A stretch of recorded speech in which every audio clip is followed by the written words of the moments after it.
Terus mengasah ketajaman rohani untuk mendengar suara Tuhan menjadi sangat penting di hari-hari ini.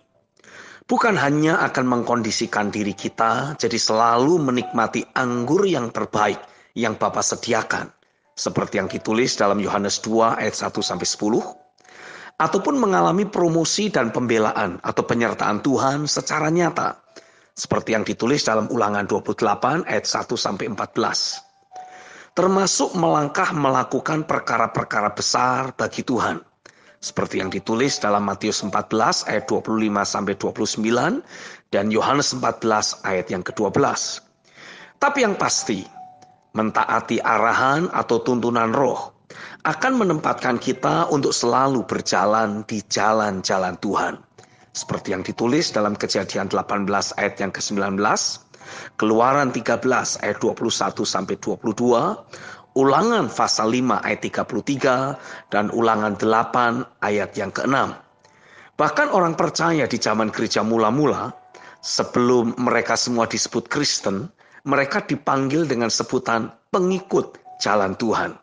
Kisah Rasul 9 ayat 1-2, Kisah Rasul 11 ayat yang ke-26, Kisah Rasul 18 ayat 25, Kisah Rasul 19 ayat yang ke-9, dan Kisah Rasul 22 ayat 4-5. Kitab Ibrani pasal 11 memberikan kepada kita daftar list dari orang-orang yang hidup dengar-dengaran dengan suara Tuhan, terus menjalani jalan-jalan Tuhan, walau seringkali bertentangan dengan kehidupan normal yang ada di generasi mereka.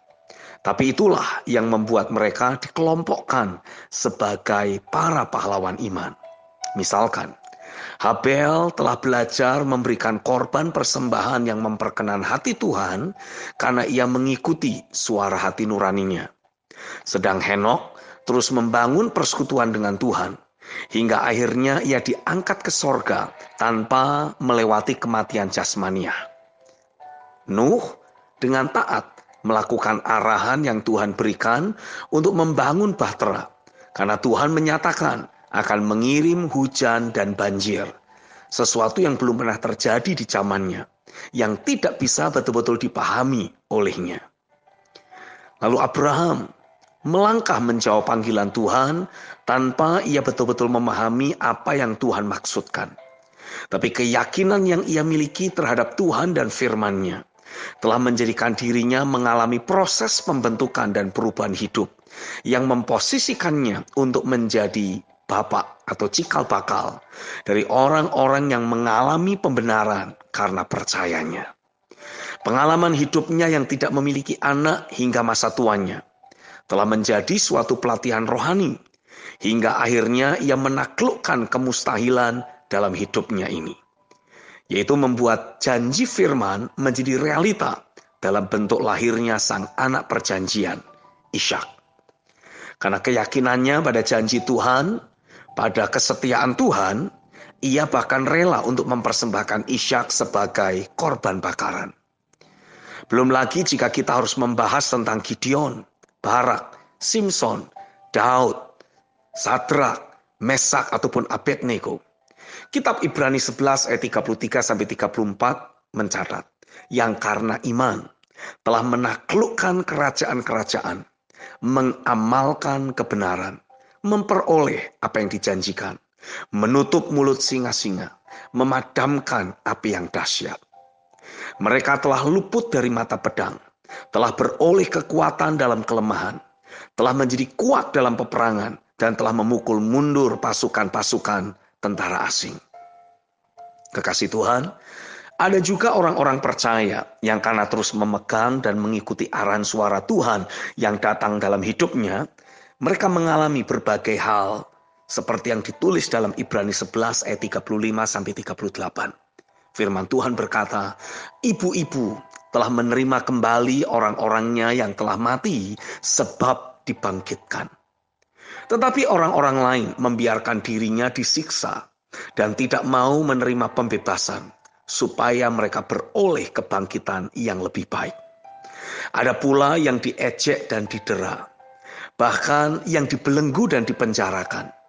Mereka dilempari, digergaji, dibunuh dengan pedang.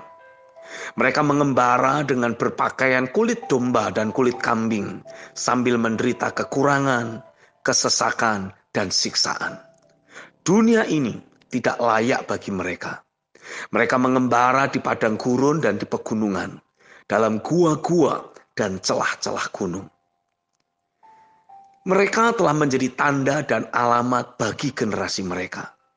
Dan itu semua disebabkan karena mereka mendengarkan, mentaati suara Tuhan yang datang dalam kehidupan mereka.